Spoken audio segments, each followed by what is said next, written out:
Hello and welcome to another episode of Leader Generation brought to you by Mat. I'm your host, Tessa Burg. And today we are welcoming Lauren Rothwell. She is the CEO and founder of Blaze. It's an analytics platform for the Discord community. And we'll learn more about why analytics and measurement is becoming so important in Web3. I'm also joined by Mat Segal, a digital strategist here at Mat, and also a Discord fanatic, or at least a user. I'm sure you love it, right, Mat? Oh yeah, somewhere in that bandwidth. Yeah. And Mat is going to take his own personal experience using Discord, as well as his strategic mind, helping to serve our entertainment and gaming clients here at Mat, to give us his perspective as well on Blaze and analytics in Web3. Thank you both for joining us.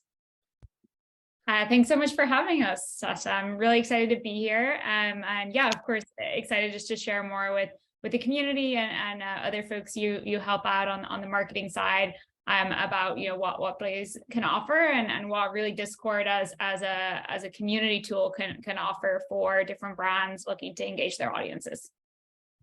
So I love hearing origin stories of startups, especially ones that are based in data, which is my passion. So tell us a little bit about what inspired you to found Blaze and what was sort of that big problem that you're trying to solve. Yeah, absolutely. So my co-founder and I got started working on Blaze about a year ago now. We launched the first version of the product in the summer. And really what had got us excited about community data in the first place, which is really the foundation of Blaze, is my co-founder used to work at Airbnb. And so he was the engineering manager over there for a number of years. And he was pretty close to the host management team, which really was all about how do you deliver a better experience for the hosts? How do you improve the product and overall, supply side of the marketplace, which is crucial for a large marketplace like Airbnb.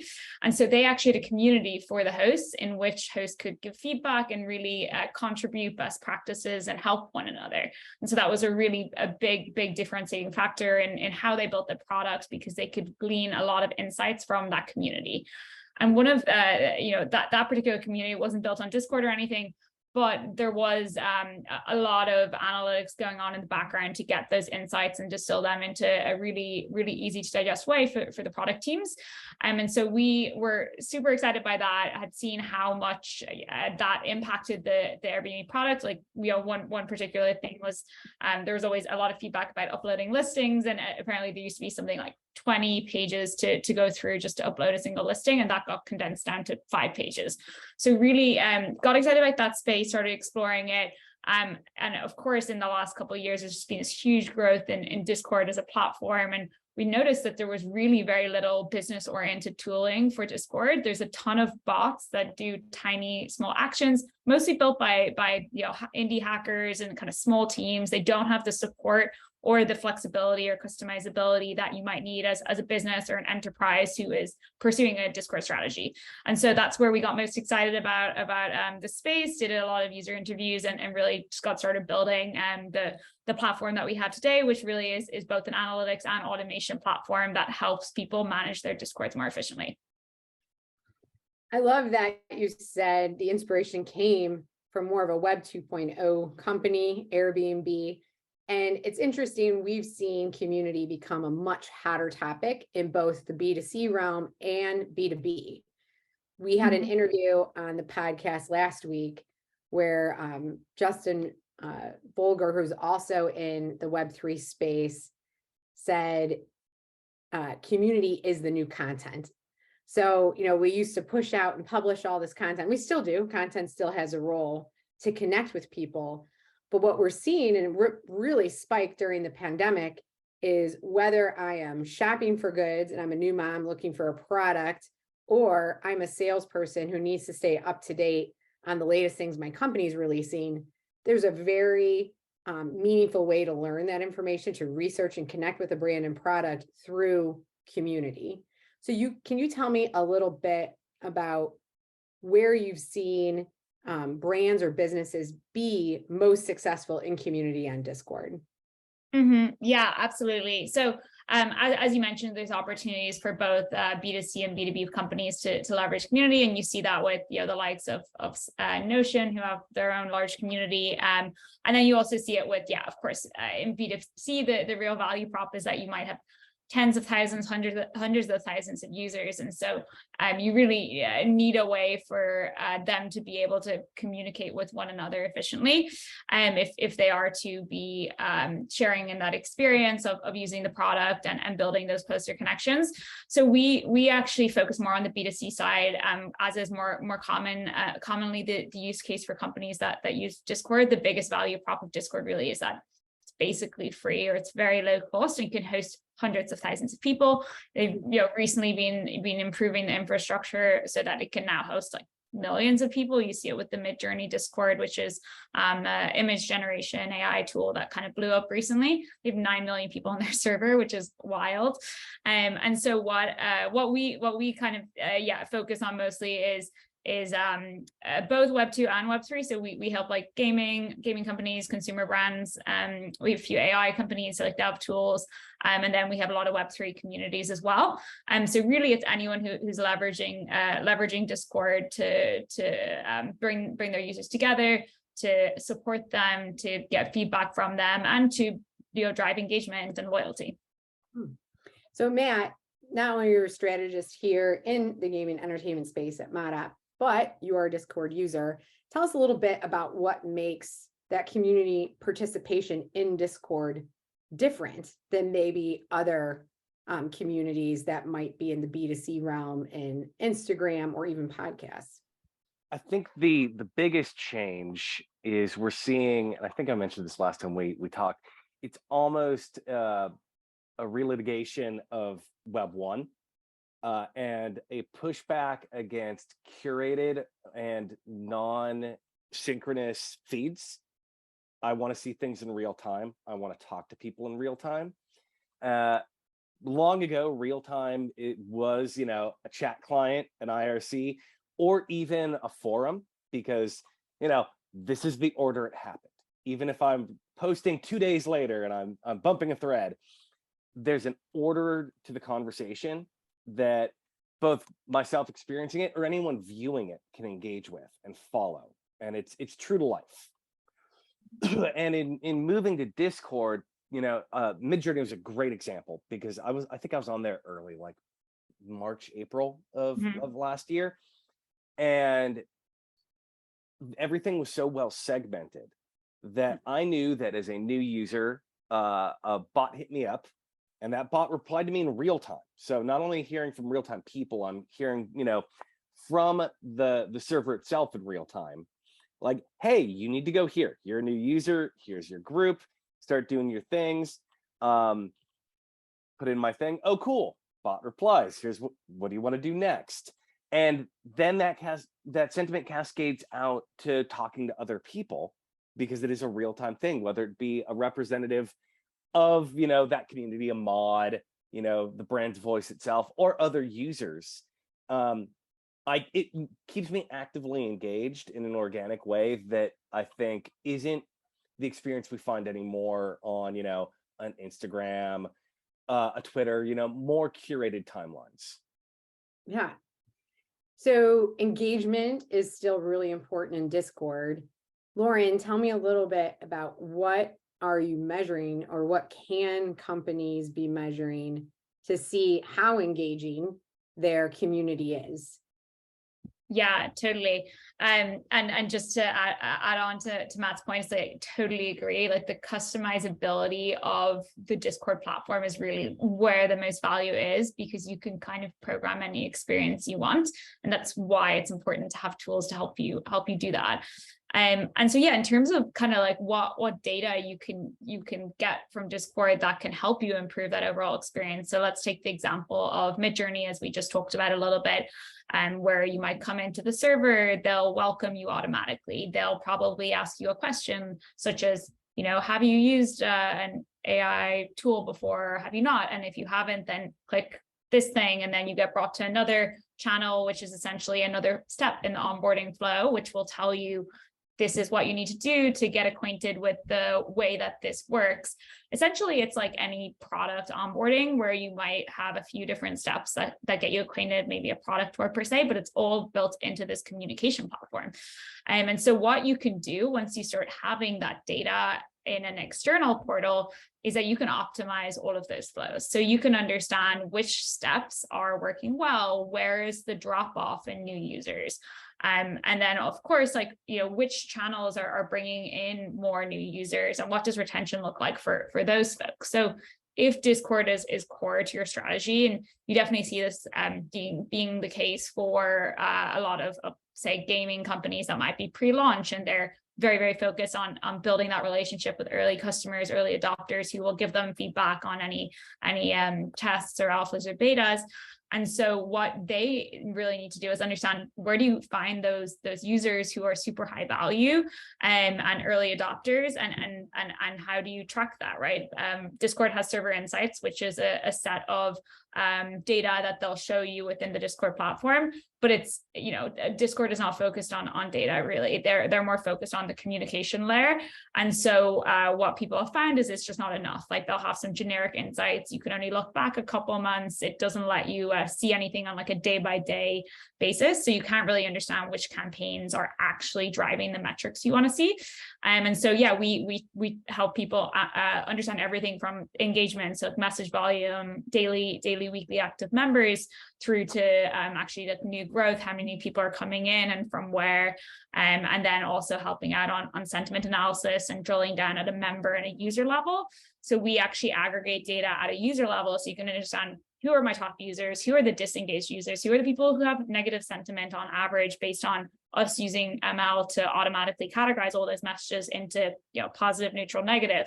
And then you can segment your users and communicate with them. So let's say you have a group of users who are no longer engaged, and you want to message them in a way that is programmatic through a bot that might be even branded as your own company or someone that is a human. You could then program that through the Blaze platform.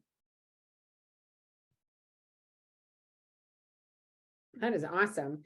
Matt, where would you see using this type of analytics to help clients, whether it's in gaming or entertainment, generate buzz about something that's about to launch?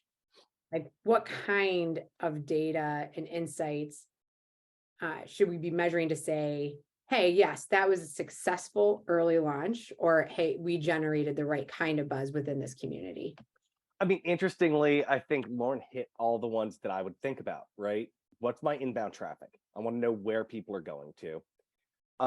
If I'm trying to get them to convert to something outside the community, right? If our Discord server's acting as a communication layer and a community layer, but eventually people need to take an action, obviously tracking outbound. Well, that's already created, an interesting journey that we could track, but then adding sentiment to it too, right? I've seen just in the past number of years how sentiment has been one of the things to qualify engagement as true engagement, right? So clicks are great, clicks are engagement, but what is going on between? How are people feeling?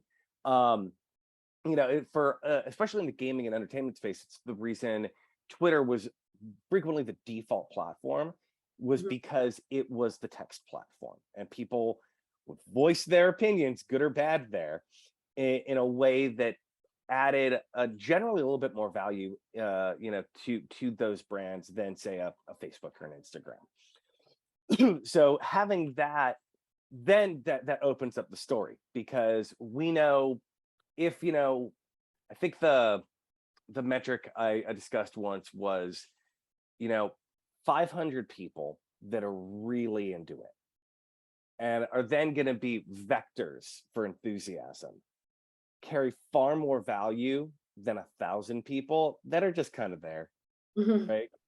Knowing who's into it, yeah, that's when the spiral starts going too, because when you get the hyper engaged, then we start thinking like, oh, do we need a secondary mod team?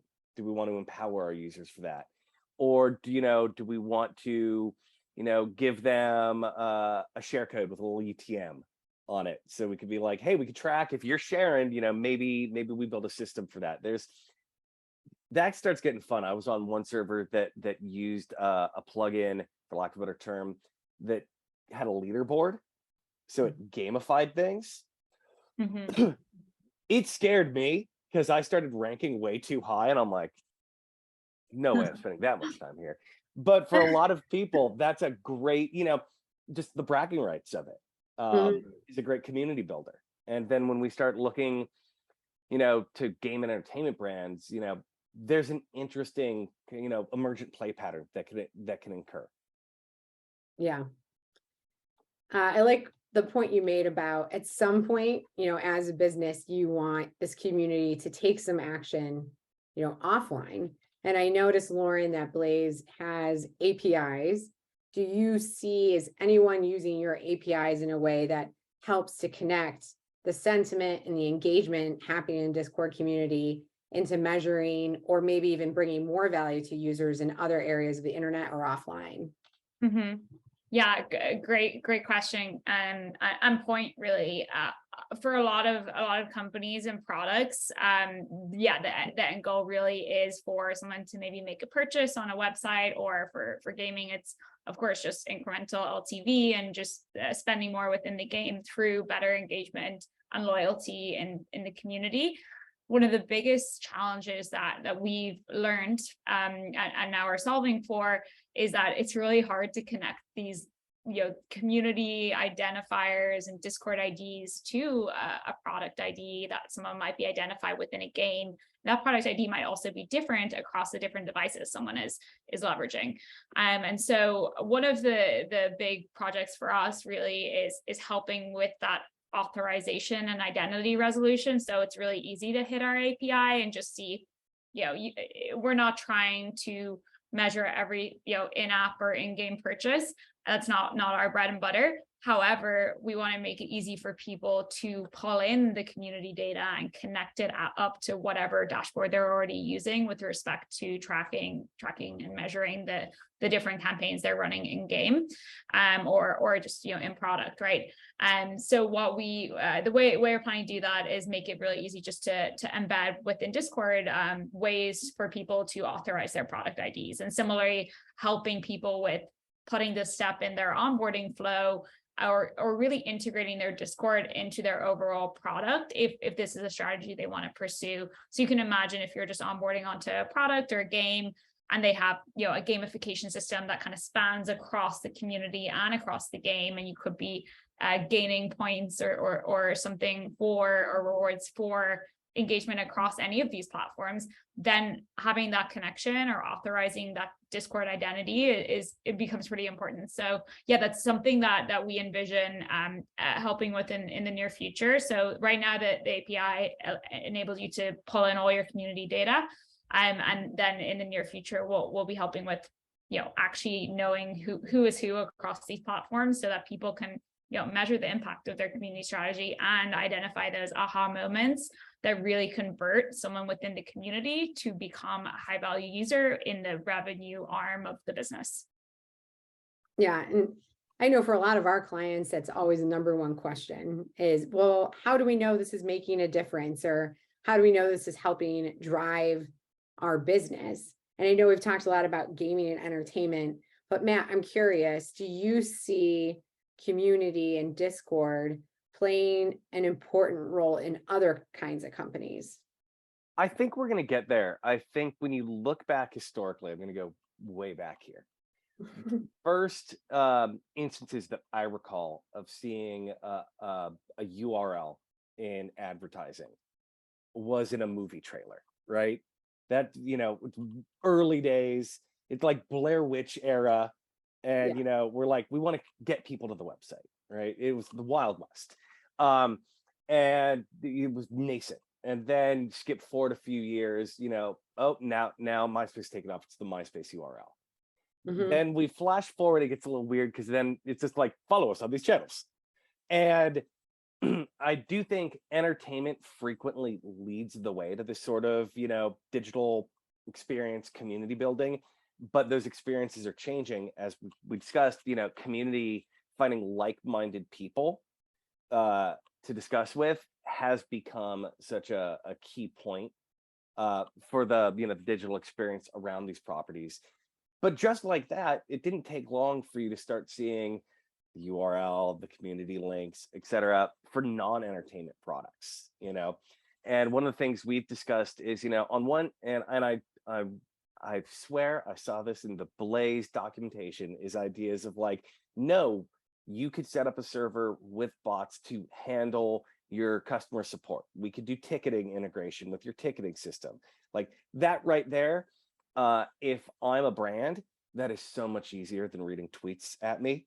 Like, hey brand, this thing isn't working, and my community manager having to reach out. That integration into an existing like ticketing workflow, I think is going to make people's lives easier.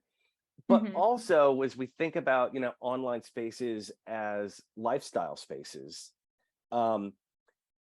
brands more and more are expanding into lifestyle, because that's how kind of the millennial Gen Z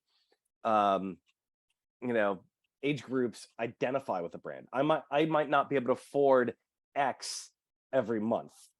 It might be one big purchase a year, but I'm very proud of it, and I want to be engaged with other fans of it. Like say about I can't remember the brand, but there's a very particular cool $500 jacket I was looking at. I would want to speak to people that are into it, that have it. I might have questions.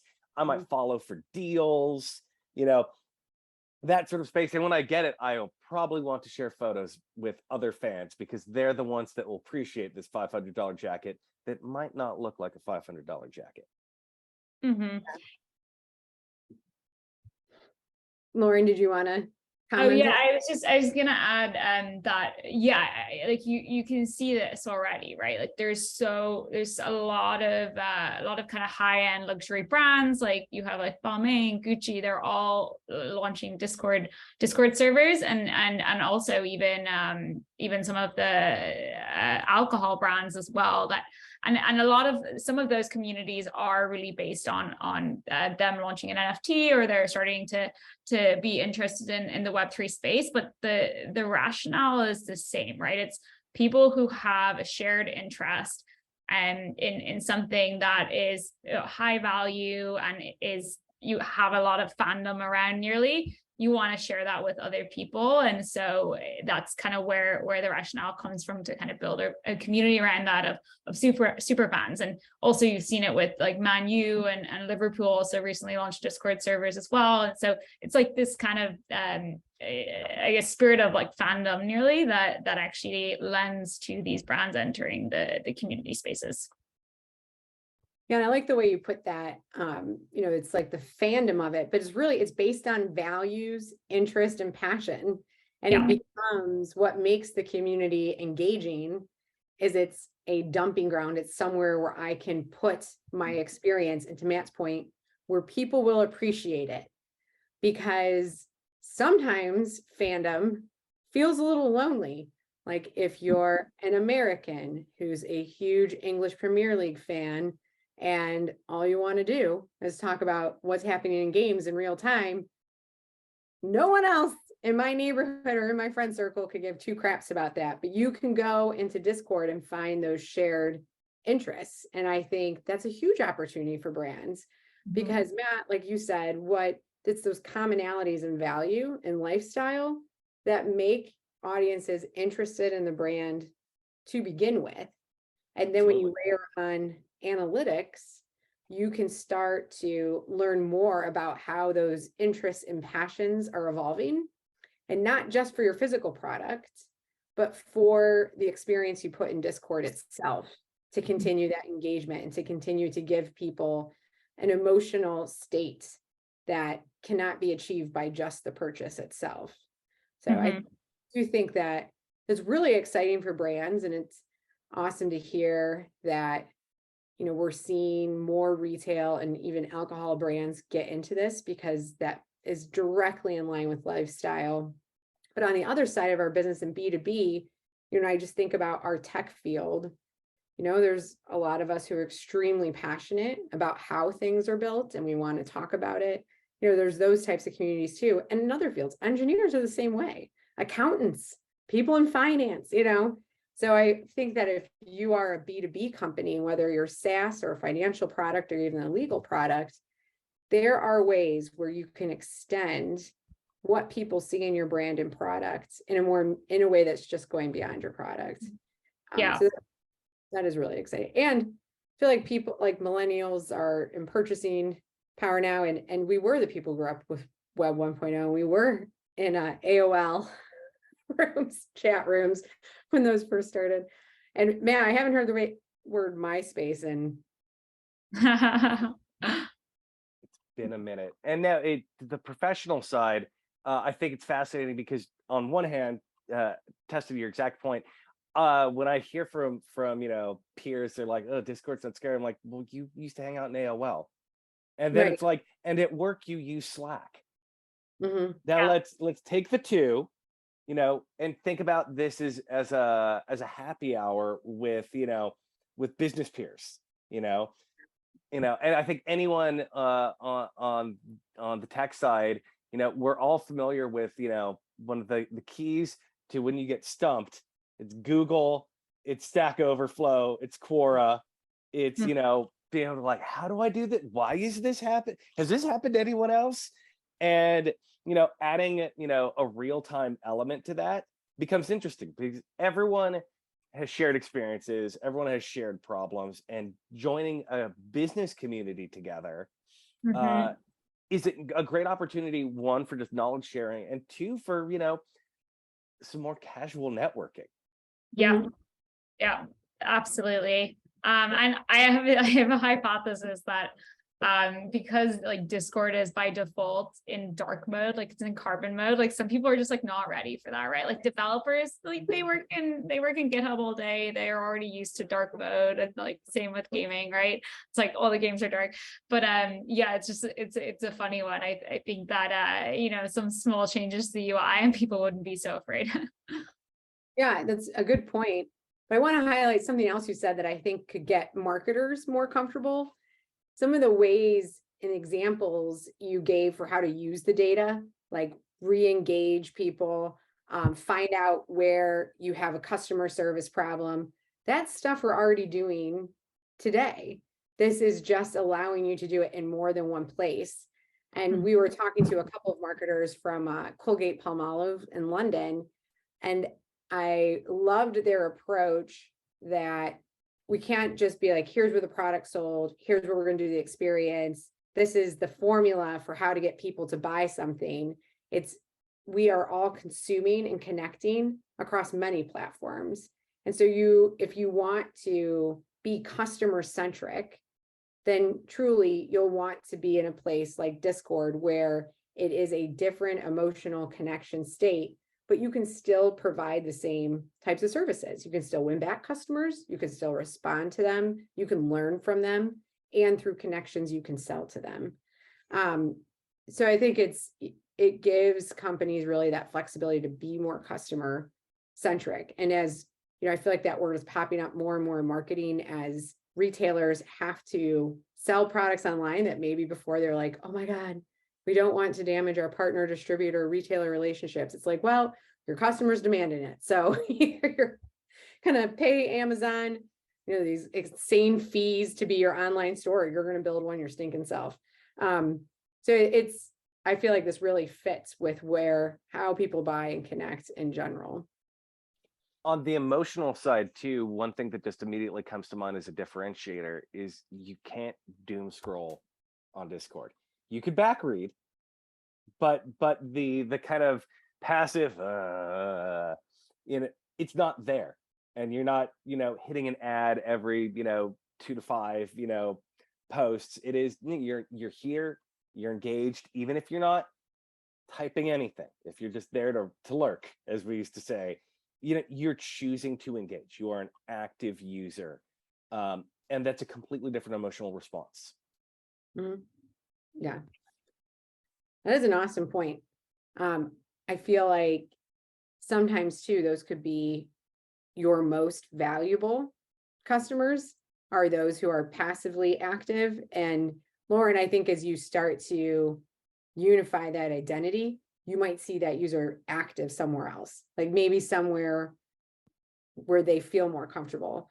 Although I do love, I started my Discord profile anonymous, and I noticed that, not even I noticed, I for sure type and engage a lot more in Discord than I do on any other channel, because on the other channels I used my name. I don't know why, but I don't have that confidence, you know, even on this podcast or in Instagram or anywhere, to like really say what I'm feeling. Like, Yeah, put it, you know. it's true. There is like a big, kind of culture of like pseudonyms of, as such, but I think that's also true in some product experiences, right? People kind of share handles that are pseudonyms across a lot of their social profiles. Like even I have it myself, like a lot of my friends call me Larfy, so I'm like Larfy everywhere, and everyone's like, where is that from? I'm just like publicizing my like kind of niche nickname to the world.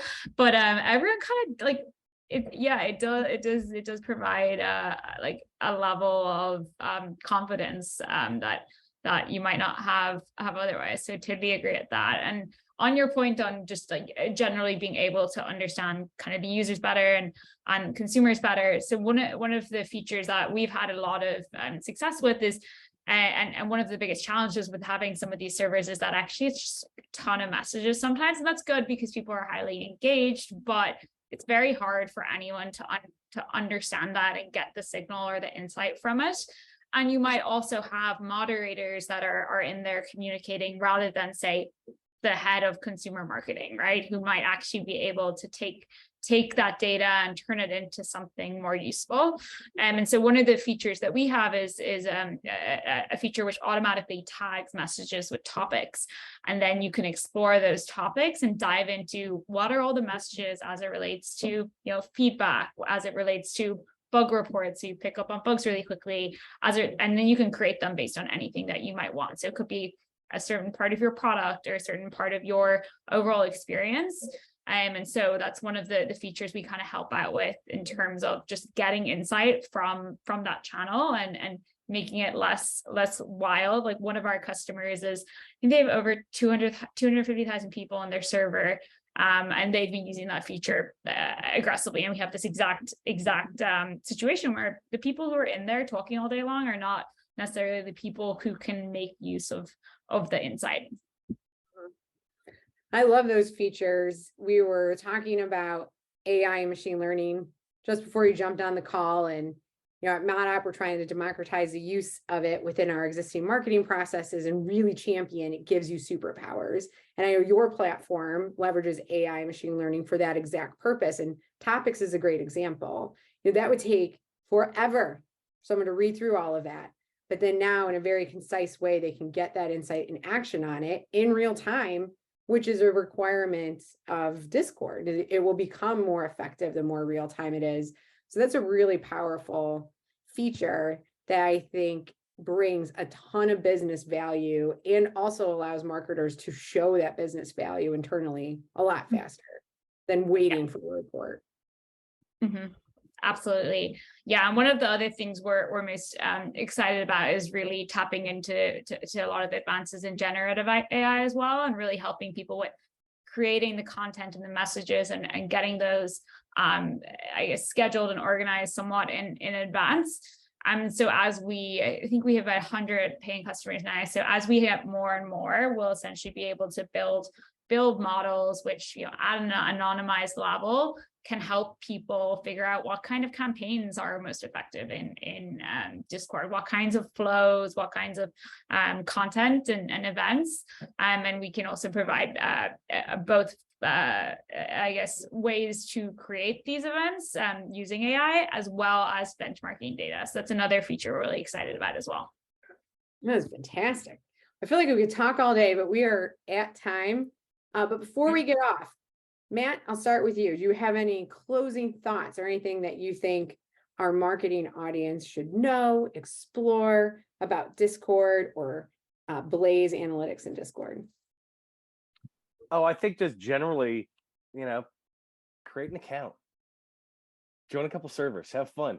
You could have a server specific profile. So if you want to, be a bit more public to some friends and acquaintances on a small server that you make for yourself, go for it. And then if you want to be a little bit more anonymized, I too have an ancient internet handle that I still use. Yeah.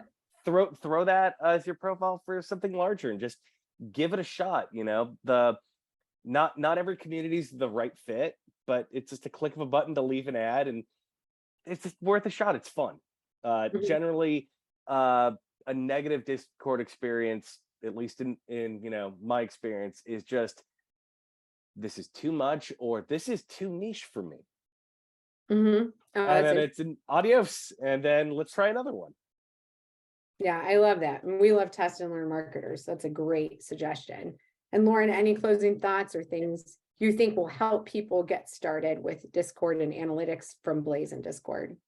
Yeah, I mean, I think Matt said it well. Just go check it out and find something you're interested in and see what the experience is like. And of course, yeah, I'm sure Tessa will share my information here. Definitely get in touch if you're curious about launching a new strategy. We have a blog, and we just write a bunch of kind of blogs about how you might engage a community in Discord, like what the use cases are for different businesses and brands. And more than happy to chat with anyone who's thinking about entering the space or is already in it and might be looking to understand how better to leverage that data. Yeah, and speaking of getting a hold of you, what is your company's website where people can learn more about the Blaze product specifically? Yeah, so our website is withblaze.app. So maybe Tessa, you can share it in the comments around this, but yeah, withblaze.app is the website. Yeah. Perfect. And we'll also have your name and email address. You can also find Lauren on LinkedIn as well as Matt. And I'll close with, if you are a marketer and if you've been following recent episodes about the importance of customer centricity and what that means from an omni-channel approach, I feel like that's been running through everything we talk about, from empowering and giving humans superpowers with machine learning, AI, and starting to build communities where you can use machine learning powered applications to quickly respond and create a relationship with your consumers and your brand that goes beyond just the product. So get in there, try it out. Thank you, Matt and Lauren, for joining us today. It's been an awesome episode. If you want to hear more episodes, you can find our Leader Generation podcast page on LinkedIn or visit modop.com, modop.com.